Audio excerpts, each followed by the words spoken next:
satu ada kegoncangan di universitas kan, karena seolah-olah saya menuntut rektor tidak mempertahankan kebenaran. Kemudian ada yang ada ini yang para pendukung Pak mantan presiden itu ya bergerak juga dia, karena apanya soal ijazahnya kan disebut.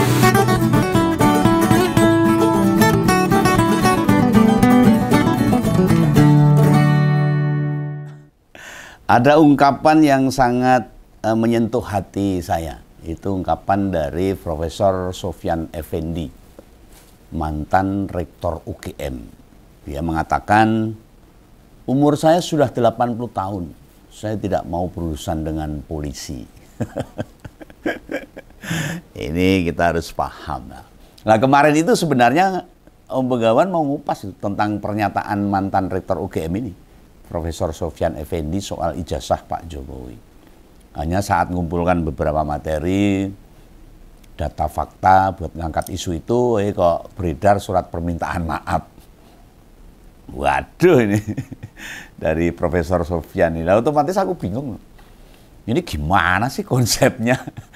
Masa jeda cuma sehari, selevel beliau langsung narik pernyataannya. Idealnya sebagai akademisi itu punya sikap yang jelas, independen, serta tidak takut dengan tekanan. Ya mari kita pahami apa yang saya ungkapkan tadi tentang pernyataan Profesor Sofyan Effendi tentang keluh kesahnya. Miris loh ini. Loh, akhirnya ketahuan kan? Ada ekses dari penuturannya itu dan sudah tak prediksi. Ekses dari tayangan ini bikin geger di mana-mana. Disebut di UGM marai rame. Dan yang kedua, itu ya dari relawan yang pada menekan mantan rektor. Ini relawan ini kerjaannya apa sih, kok koyok preman? Om Begawan ini baik relawan loh. Tapi nggak seperti itu cara-cara kita mendukung seseorang itu. Harus yang profesional demi kebaikan. Ini preman ini. Nah, buat narik pernyataan itu ternyata... Ya aku nyoba realistis saya loh. Akademisi kan memang manusia juga. Beliau pasti mempertimbangkan banyak hal. Ada rasa takut, ada rasa nggak mau repot dan sebagainya. Seperti yang saya ungkapkan tadi. Dan pressure, tekanan itu beragam jenisnya. Baik tekanan kekuasaan, tekanan politik, sampai tekanan keamanan. Loh, nggak masalah kami tidak kecewa dengan penarikan omongan Profesor Sofyan. Malah justru tarik aja Pak. Supaya Bapak tidak terjadi apa-apa dengan Pak Profesor Sofyan. Tapi kan sudah diungkapkan. Artinya ketika dia ngomong ditarik karena tekanan, jelas. Loh, saking kuatnya tekanan itu, masa iya beliau ngomong gini? Saya nggak tahu. Kalau direkam. Itu kan jelas nggak mungkin. Tapi gitulah, kekuasaan selalu menekan orang-orang yang lemah. Coba pas beliau jadi staf ahli Wapres, gak ada yang berani nekan dia. Dulu sebelum terpilih rektor UGM kan pernah staf ahli Wapres Pak Habibie. Itu tahun 1997. Ini orang hebat juga ini. Sebagai orang yang pernah sangat disegani di sana, mudah banget beliau itu dapat cerita yang benar-benar murni. Loh, bagi ngompor yang belum nyimak, silahkan cari videonya. Ceritanya lengkap banget. Tidak sekedar dugaan ijazah palsu. Ada juga perkara almarhum Hari Mulyono, kerabat Jokowi yang juga masuk di tahun yang sama. Terus tentang sikap dan penuturan Pak Kasmujo yang menolak dia seorang dosen pembimbingnya Jokowi. Ada lagi yang sempat disampaikan tentang skripsi sang mantan yang tanpa tanggal uji serta penanda tangan penguji. Tak ketinggalan juga di transkrip nilai ada pilihan soal sarjana muda dan banyak lagi. Nah, yang paling menarik menurut Om Begawan itu ya soal kebenaran atas ijazah itu. Intinya mayoritas sivitas akademis UGM itu wis ngerti kabeh lah perkara yang lagi disorot sekarang ini. Dari apa yang dituturkan beliau, yang memang sangat memprihatinkan ini, tragis bener negara. Miris itu. Negara yang mestinya bisa mensejahterakan warganya, kayaknya entah mau sampai kapan.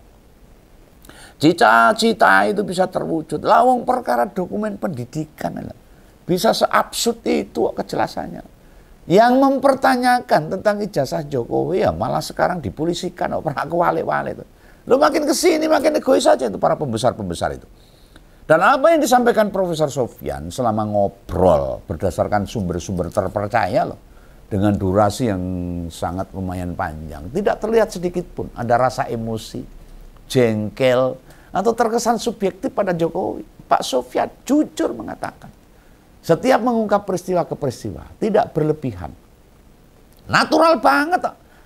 Sekelas guru besar, maksud sih mau ditarik-tarik dalam perkara pusara politik. Ya, moh dia. Dia udah usia 80 tahun, ingin istirahat itu. Tapi ketika tahu ada kebohongan-kebohongan yang harus diungkapkan, dia punya kerentek dalam hatinya. Tetapi ternyata situasinya jadi lain. Bung Resmon sama kawan-kawannya mesti tak acungi jempolnya. Saat menggali banyak informasi, cara bertanyanya juga netral. Nadanya tidak mengandung justifikasi atau semacam nyari pembelaan. Berulang kali kalimat tanya yang disodorkan malah cenderung berupa klarifikasi, menanyakan. Banyaklah host-host podcast itu kalau ada tamu atau interview seseorang terkesan memang mengarahkan. Ya biar sesuai dengan kemauan atau kepentingan politik hostnya itu sendiri. Apalagi ya buzzer-buzzernya itu. Buzzer-buzzer bayaran. Itu yang mesti Om Begawan apresiasi. Walaupun dirinya termasuk pihak yang sedang mencari kebenaran soal ijazah Jokowi, cara menggalinya itu penuh sabar, konsisten. Itu pengrespon dan kawan-kawan. Bahkan dia butuh waktu lebih dari 20 menit untuk masuk ke materi tentang ijazah. Lu gak mungkin dong Profesor Sofyan Effendi gak ngerti tamunya itu siapa. Tidak tahu apa tujuan mereka datang. Seorang Resmon Sianifar yang sekarang sedang mencari kebenaran ijazah Jokowi. Dia paham Profesor Sofyan Effendi.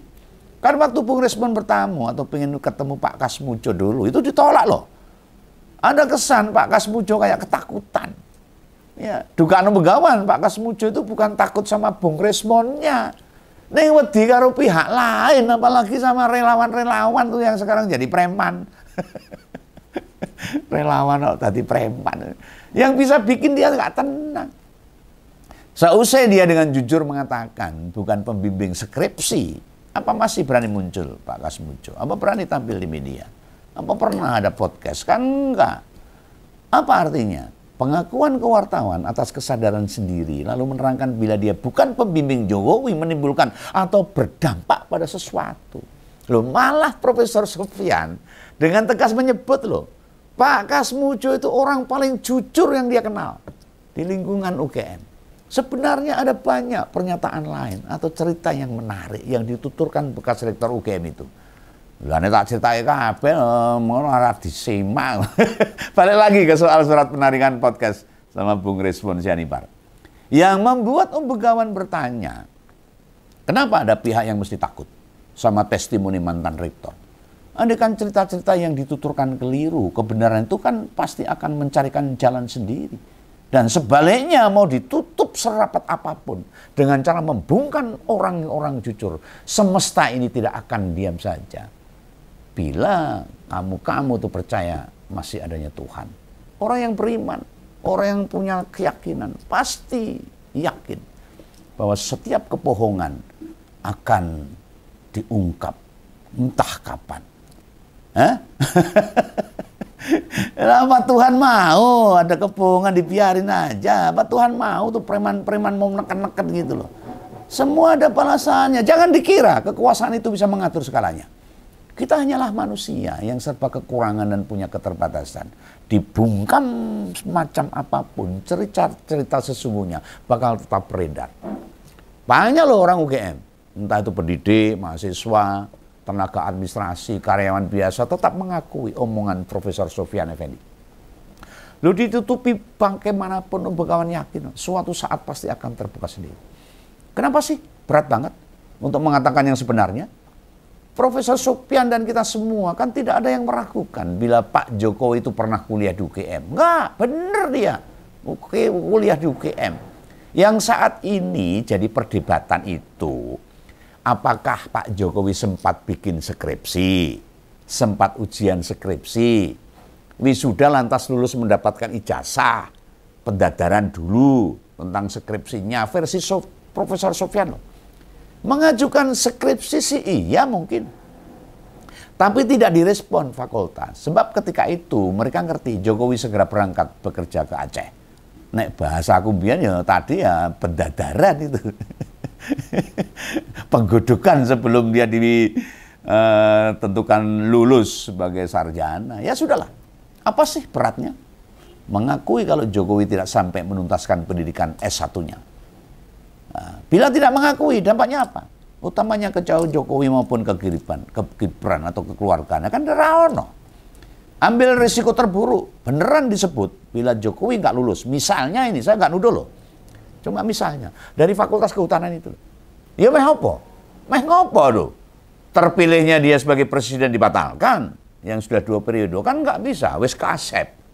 Lawang pakai syarat ijazah SMA yo iso kok sekarang kok. Buat jadi wali kota, gubernur, dan presiden juga bisa. Dan sekarang diputuskan oleh MK bahwa minimal persyaratan juga SMA. Yang S1 ditolak. Rakyat masih juga sudah lelah untuk mau terus-terusan memproses semua pihak yang terlibat. Begawannya capek. Lah wes kuwi kan urusannya negara lah. Silahkan semua diproses. Yang berhubungan dengan ijazahnya Jokowi itu, yang terlibat di Pilwakot Solo, ya proses aja 2005 sampai 2010. Atau Pilgub DKI 2012, serta Pilpres 2014 dan 2019. Ya jalani saja. Setiap risiko yang menghadang di depan, toh semua fasilitas selama ini sudah dirasakan oleh keluarga Jokowi. Istilah ini betah-betahan menjalani sidang wae, ngono wae. Nah juga anggap saja sewaktu kuliah, IP, indeks prestasi, di bawah 2 sesuai pengakuan Pak Jokowi sendiri. Terus ngopo? Lalu soal Profesor Sofyan Effendi di podcast mengungkapkan pula Jokowi nggak lulus. Memang terus ada apa sama negara ini? Hanya tidak ada apa-apa. Lah ini para relawan ini yang ngancem Pak Sofyan ini. Sekali lagi nih relawan ini bukan preman ini. Malah ada yang menyebut relawan lebih bengis dari iblis ini. Lagi kan bahaya nih relawan ini. Membuktikan gak mudeng kalau negara ini negara hukum. Silahkan orang ngomong apapun, terus dilaporkan saja ke polisi kalau ada kesalahan. Kalau ngawur, kalau memfitnah dan sebagainya. Biar pengadilan yang menguji, ngono loh. Wah, sidik-sidik kok ngancem. Sidik-sidik kok ngancem kok sidik-sidik.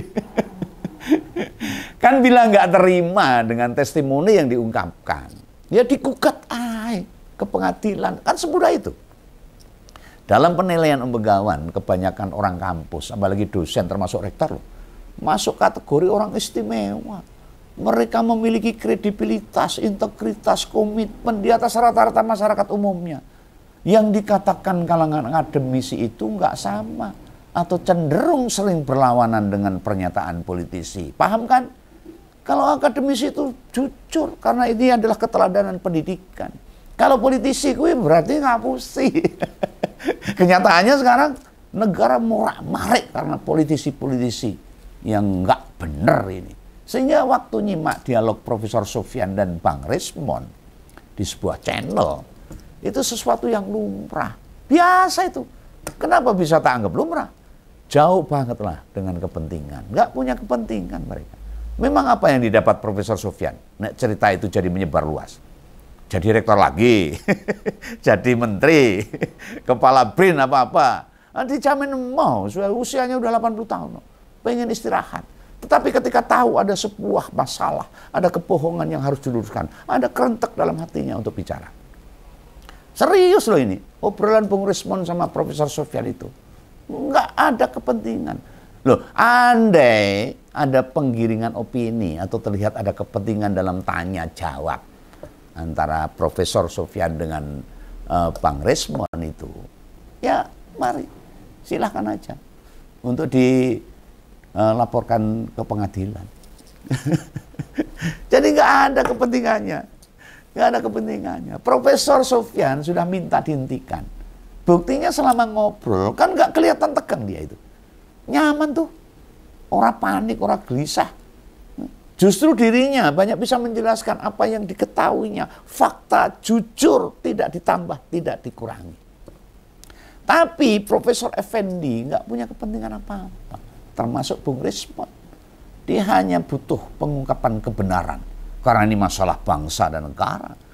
Profesor Sofyan dengan sadar dalam surat yang tersebar menarik semua yang diucapkan dalam podcast. Loh, loh pas waktu ketemu Bung Rismon, durasi ngobrolnya itu panjang banget loh, sejam lebih loh.